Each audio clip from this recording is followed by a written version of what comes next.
I want to start a band. I want to do rock music, but how do I do it? I'm a rapper. I'm not a singer. Right.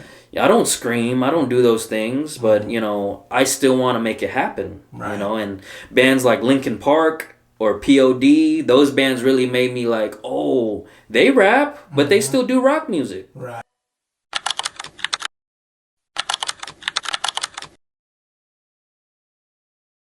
Welcome to Oracle Unveiled. Can we know your name, please? Navogucci. Navogucci. Stage name. Yeah, okay, that's Yeah. We're with that. Can you tell us what you do? I do multiple things. I have many hats, right? A rapper, rock star, actor, director, father, Okay. stepfather at one point, but Okay. Absolutely. things happen, but Absolutely. No, we love that though, because that's the thing about artists. I feel like we wear so many like hats, many hats, like too many. Like I'm here interviewing you, but I also rap. Sometimes I sing. It might sound bad, but I do sing. Right. So I do love that about artists. But I have a question for you though. Why do you create?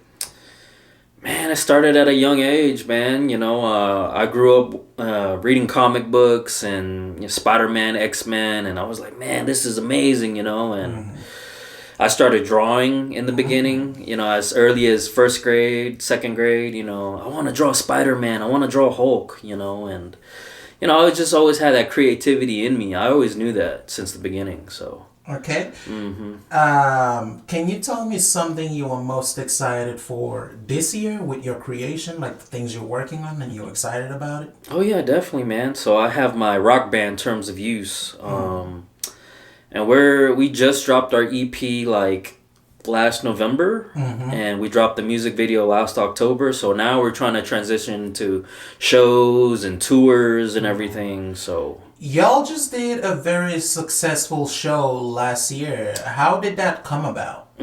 So basically what we did was just a listening party. Okay. We didn't perform live, but the turnout was crazy because it was like elbow to elbow. Yes, I was like, what the... if we could do this without even performing, imagine when we do perform. Actually. I'm like, what the heck? Like, this is a lot of people. Yes. Like, what the heck? Yeah, I was looking at one of the videos that y'all posted and I was like, I thought y'all were performing. You had me fooled. Right? I thought y'all were performing. Yeah, I didn't know yeah. y'all were just listening, just putting on the tunes and just like letting the people like see what they're in for. So that was pretty amazing to watch. Now, before you got into the rock band, you primarily did rap. What was that transition like for you? Was it hard? Was it easy? Was it something you've always wanted to do? Like, how did that happen?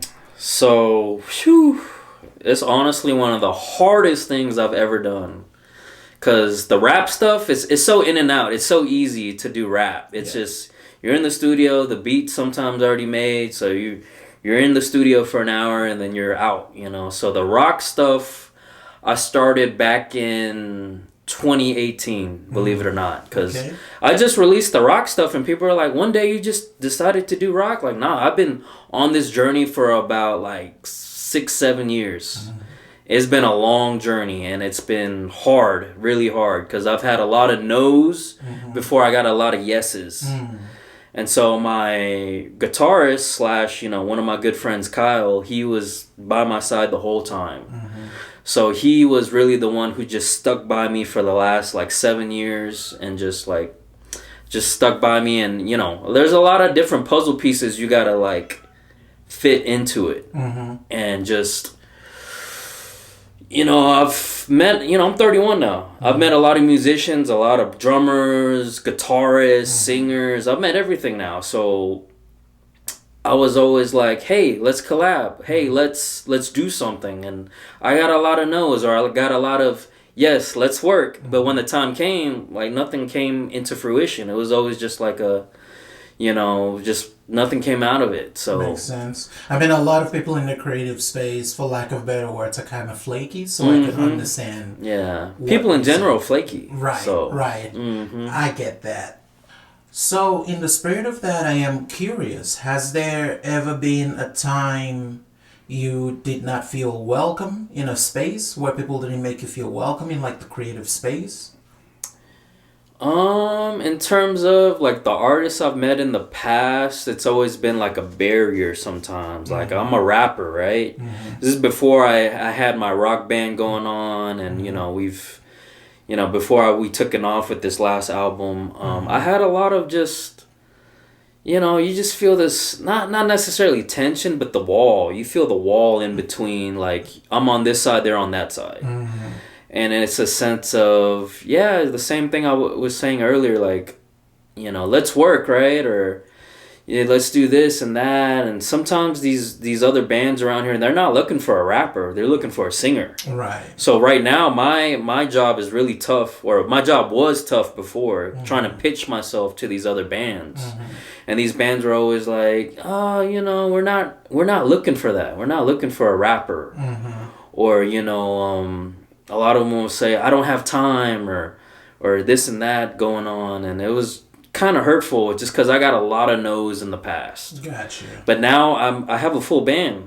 So it's like, eventually I got to that point. Yeah, it was worth it. It was worth it though. Like, honestly, what I have now is like, oh my gosh, I've been waiting for this moment my whole life. Right.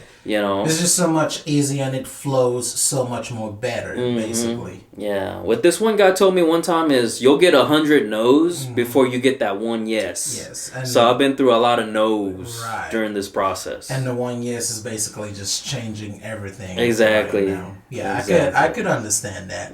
Could you tell me about a time you lost faith in your work or your passion? What pushed you to that point and how did you get out of it?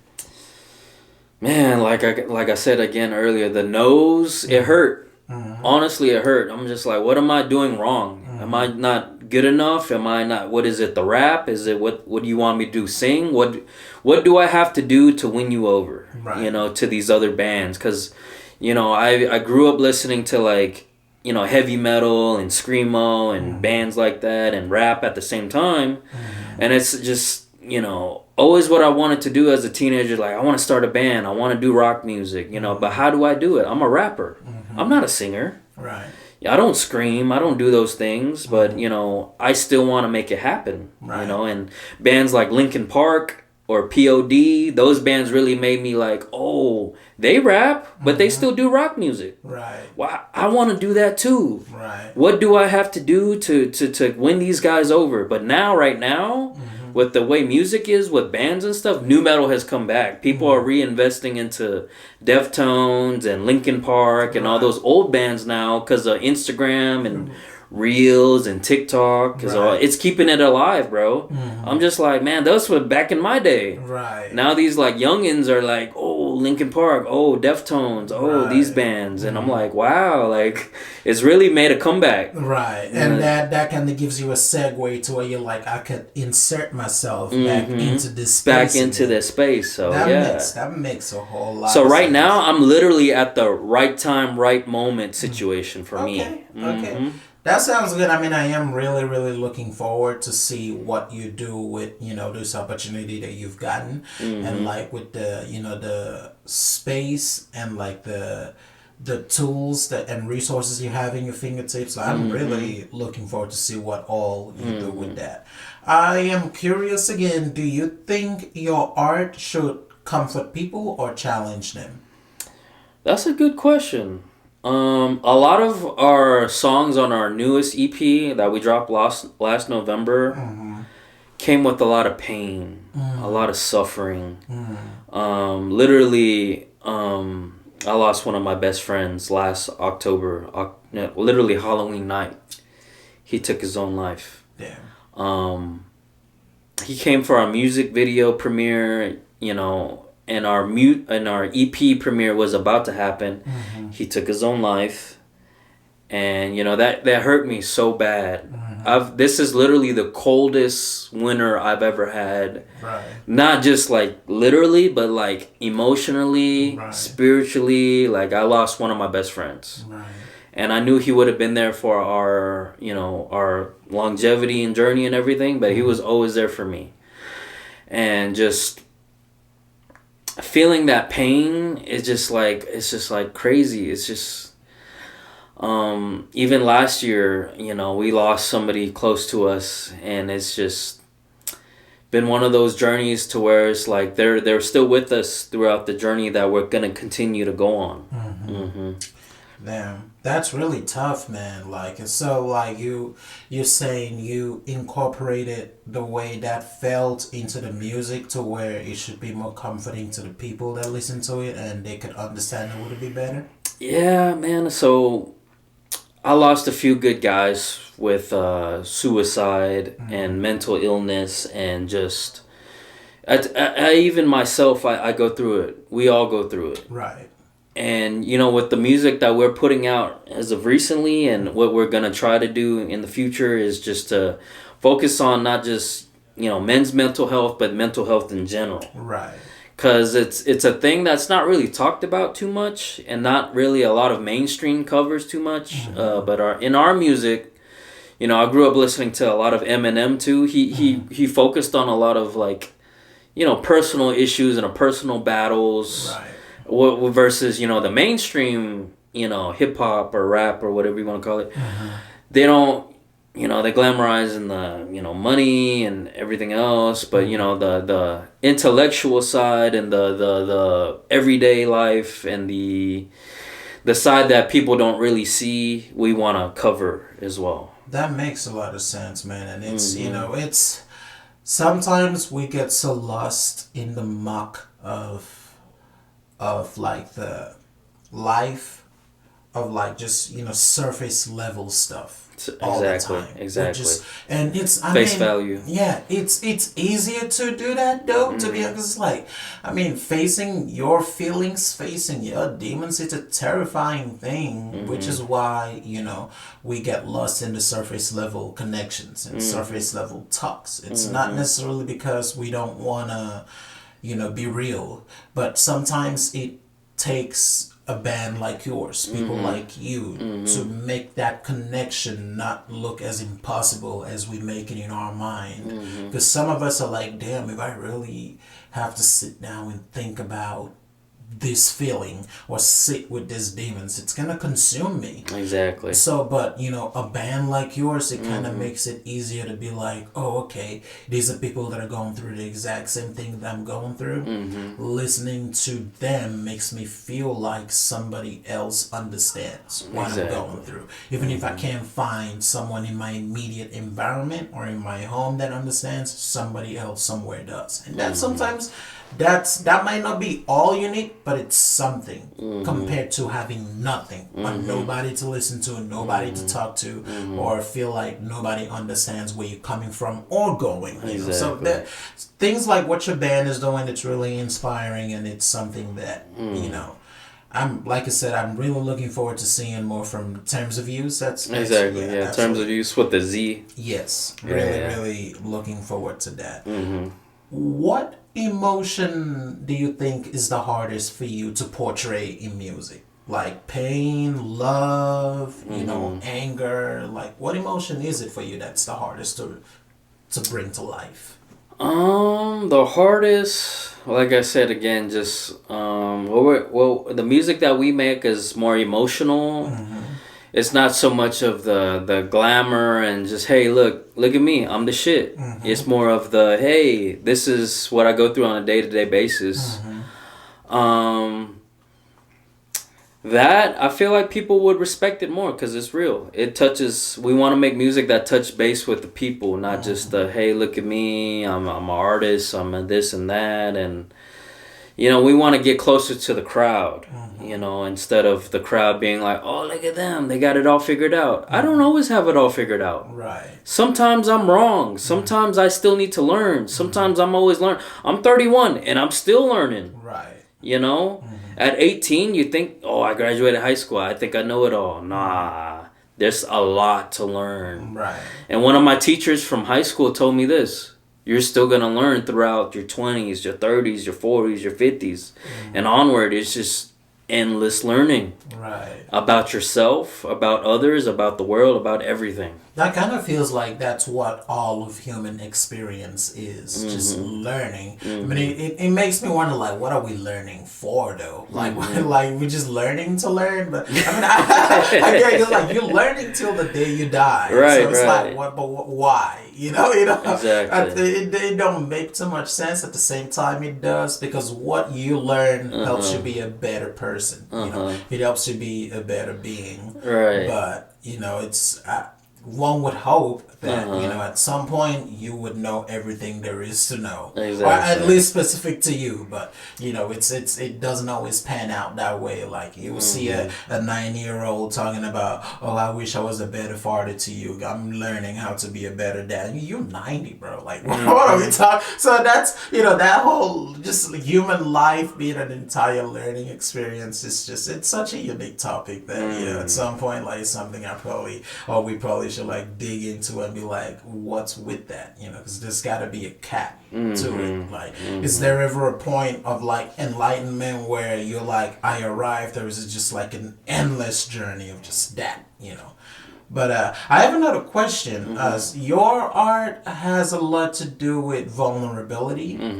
How do you balance that with privacy? Because you obviously cannot tell everybody everything about you. So how do you balance being vulnerable to being private?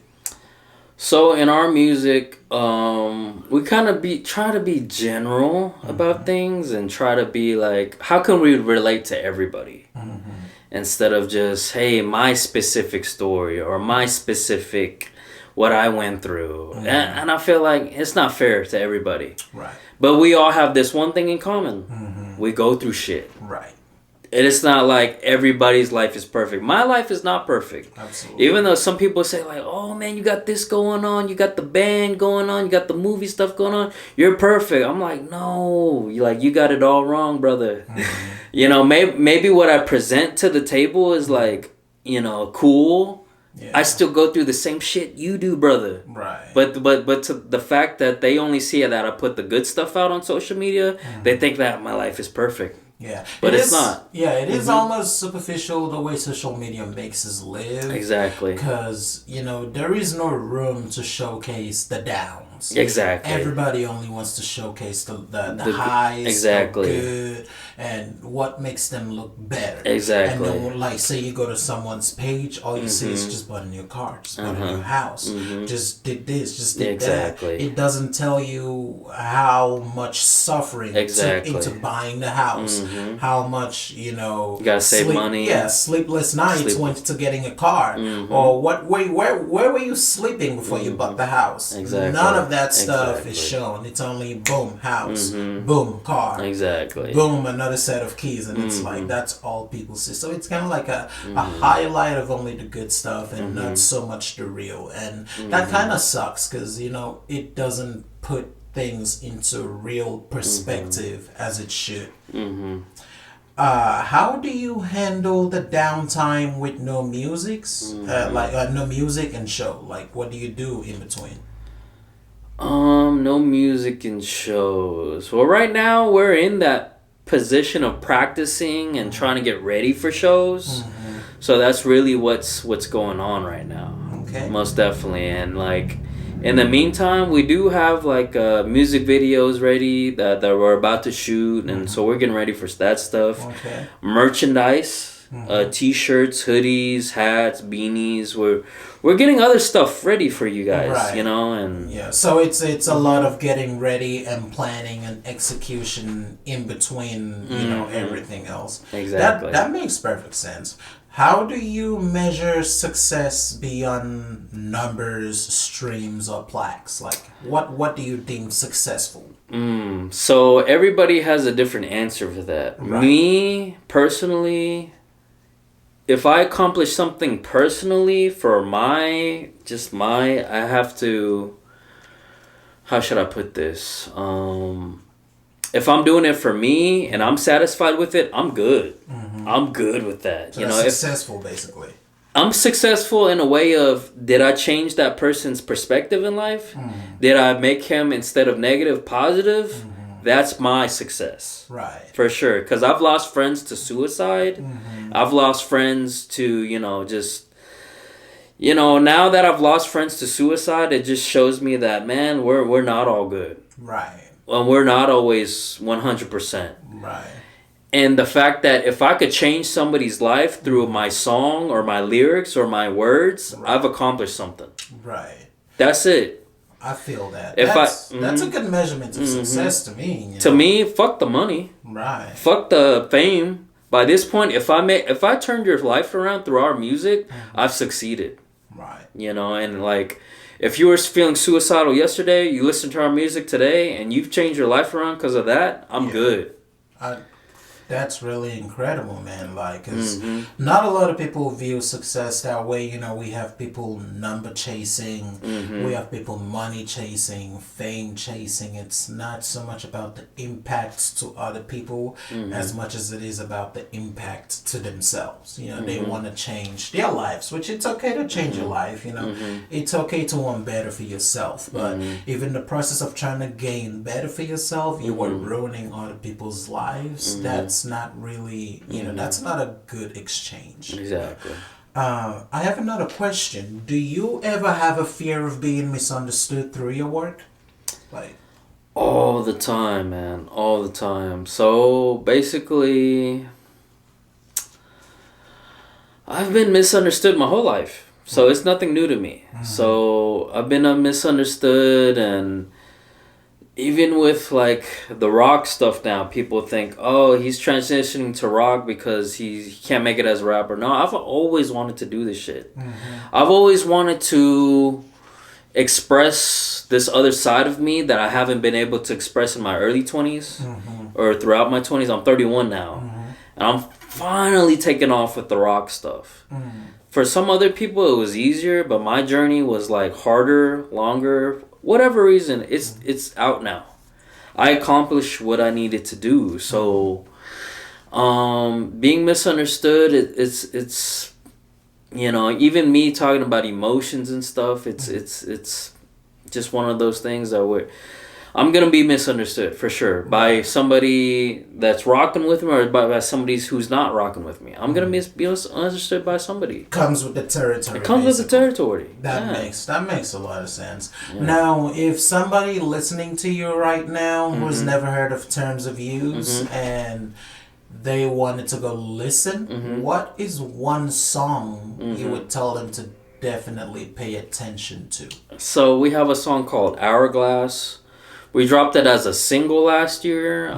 We've had a few band member or transition changes with our personnel lately with the band. But regardless of the fact, that song, I'm telling you right now, it's going to change some lives. Okay. That song, I haven't filmed the video for yet, but I have a clear vision of what I want to do for that video.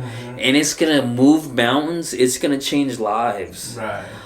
So I cannot wait for that video to happen, for it to change lives, and it's just gonna move so many people with their life, whether they're whatever background they're coming from, religious or not religious, they're gonna move with that song. Absolutely. So I never want to be like, hey, I'm a whatever religious or non-religious. I want to reach out to everybody in every aspect of life, because we all grew up different. Buddhists, Muslim, Christian, whatever it is, we grew up differently.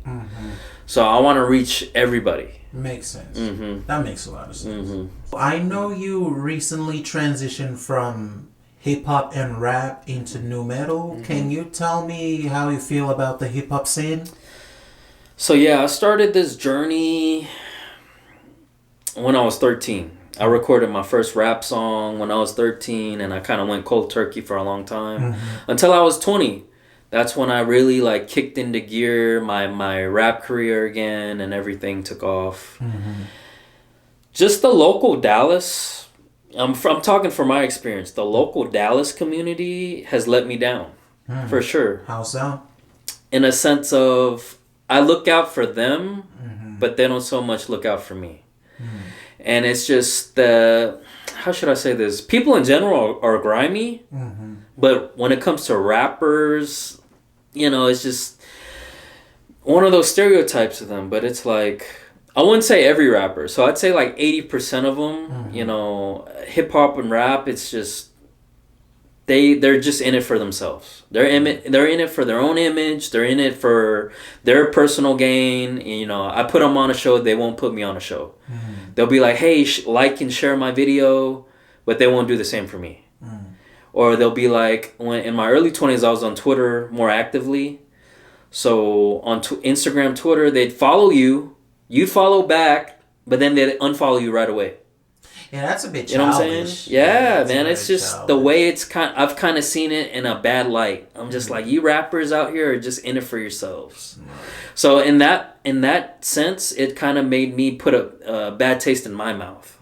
And so that kind of made me like, I'm over these rappers around here, you know, and it's, you know, like the song Welcome to the Jungle by Guns N' Roses. It's exactly what's going on right now. Concrete jungle out here in Dallas. So, you know, that kind of made you like feel like it makes more sense to slowly move away from that scene into somewhere you feel more welcomed. In a sense of, I've always liked rock music. So this is something I've always wanted to do. Not just like hey, let's do this today. Yeah, I suppose, but that made the transition fully easier for you, is what I was trying to say. So, with this new sound and how much money we're, you know, putting into this, like this is it, you know. And I'm still gonna drop stuff under Navogucci, like my rap stuff, like here and there. But the full investment now is with the band. Got you. So we want to do full tours and full shows with the live instruments and everything. That makes sense. And that's something I feel like, you know, we do need much more of in today's age. Like, we need to bring live music back, because there's a lot of track outs and stuff like that. I'm personally guilty of that too, but live music has to find its way back into the entertainment scene. There is something else you do, or even when we met, you basically even... I believe 90, if not 100% of your videos basically has a story, like a movie-like production to it. Can you dig more into that and tell me more about it? Like, what inspires that? Like, what's the process like for you? Like, what all do you have to do to make that happen? So that stuff came like parallel with each other. Like, as I started my acting career when I was 25, I'm 31 now. So when I was 25, I met a guy in Deep Ellum, and he kind of put me on some short films and stuff. So I got deeper into the local acting community or film community in Dallas, or North Texas, I should say. But at that point, you know, I had no kid, you know, I had lesser responsibilities. So I was like, go with the acting community. Right. So I did like a project almost every month. So it was just like, you know, just straight to it, run and gun type stuff. But now that I'm older, you know, now I have a kid, and things slow down a little bit. So I'll take maybe one role per year, 1 or 2 roles per year, you know, and I'll go to their premiere and their, you know, premiere and the red carpet premieres and stuff like that. Right. So with that being said, at that time I was making music videos still. So I like grabbed people from the acting community. Right. I made casting calls, you know, I hired models, you know, I got stuff from every little thing, you know, I got my friends involved into my videos. And, you know, to do that kind of stuff, you have to have money. To do music, to do art in general, you have to have money. You have to have a budget. So what I did was, you know, we all have to go to work. So I went to work and I just saved money. So I saved money over a time period of 2 to 3 to 6 months, and hey, I have the money ready, let's get everything else ready. So it's just a matter of preparation of what I want to do with scripts, with the actors, with the locations. I'd even like drive to the location to see how it's going to look before I even film there, because a lot could change within like a month or 2 or 3 or 6 months. You could think, hey, this location looks like this.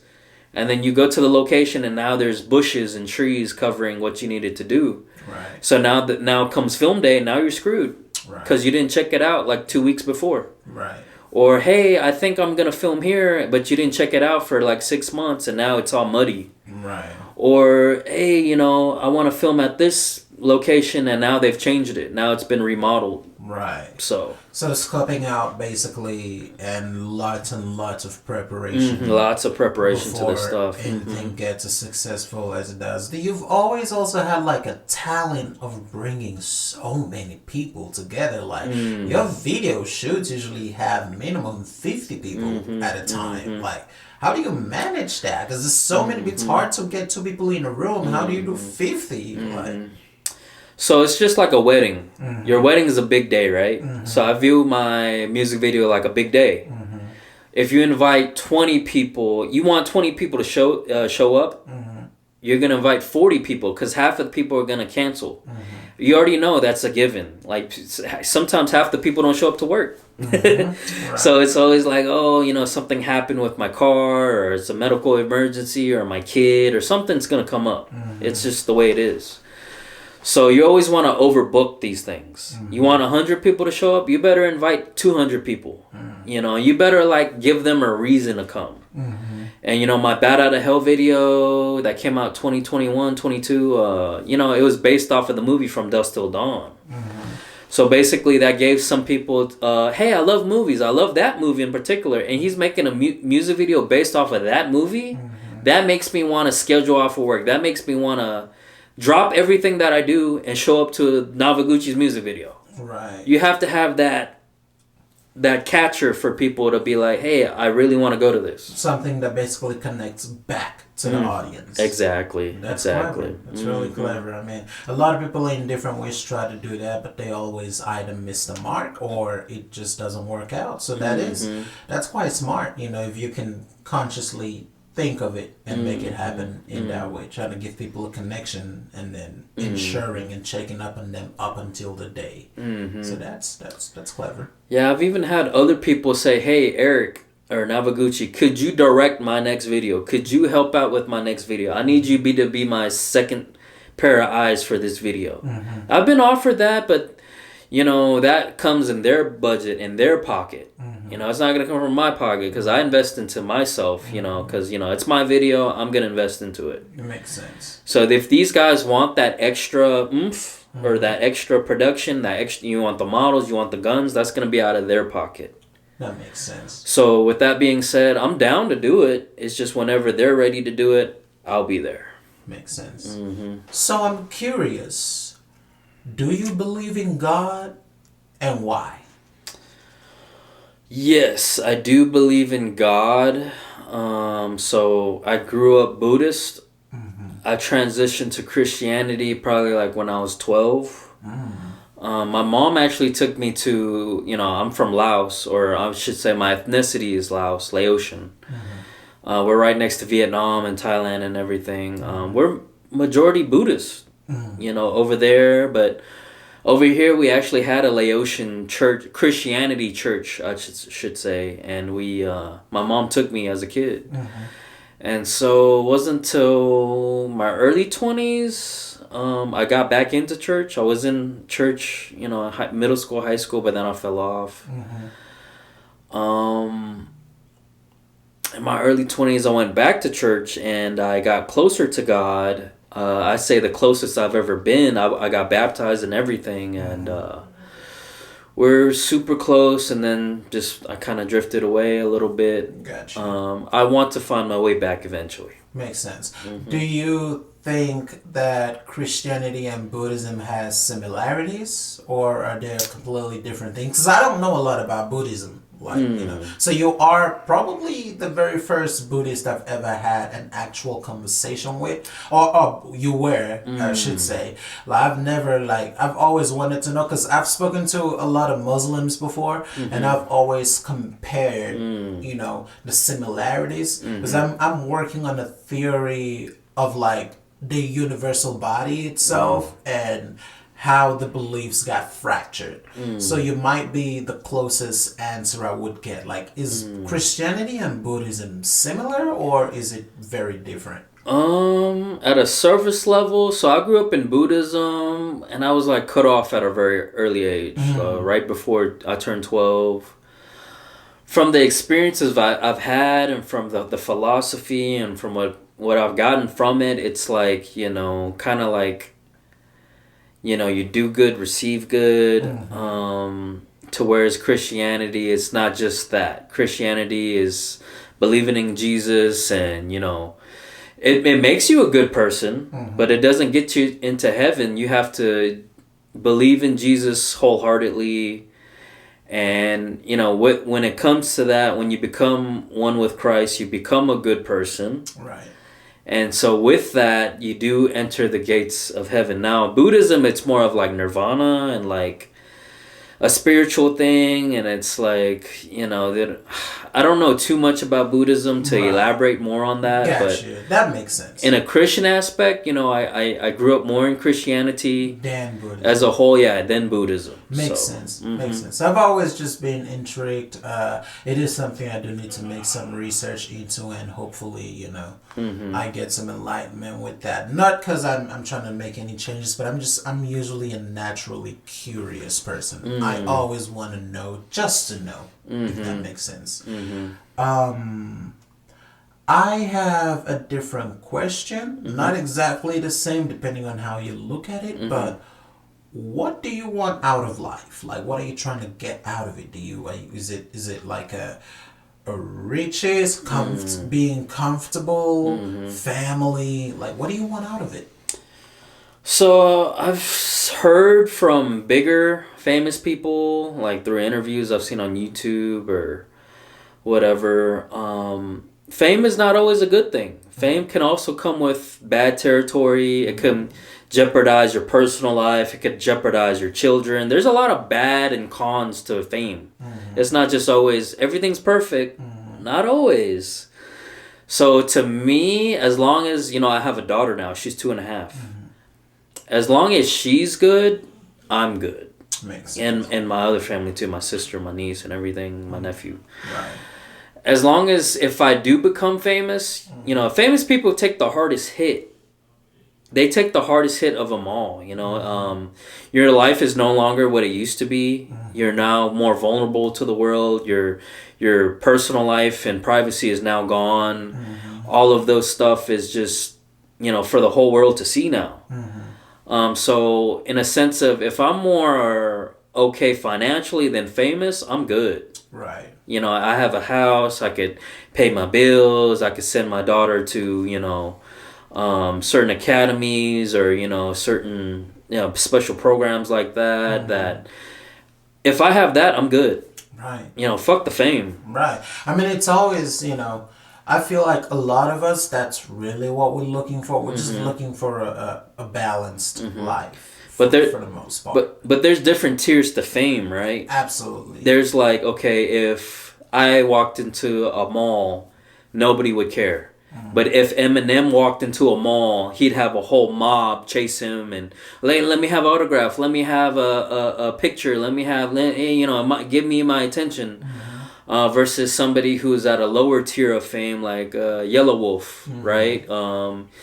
He's famous, but not as famous as Eminem. I feel like Eminem, Jay-Z, Lil Wayne, that's the highest you can get.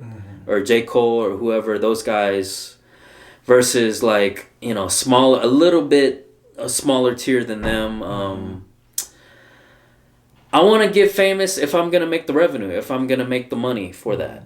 Right. If it's just famous just to be famous, then I don't want it. Yeah, that is silly. You know, I don't think anyone would want that. Because if you're too famous to hold a regular job, but you're not famous enough to make good money, exactly, that's a waste. It's such a waste. So everybody, you just kind of have to find your middle ground. But yeah, that's a decent thing to want out of life, and I'm right there with you, man. Like, if I can make good use of the fame, then I want it. But if it's just there to be there, that is kind of very, very pointless.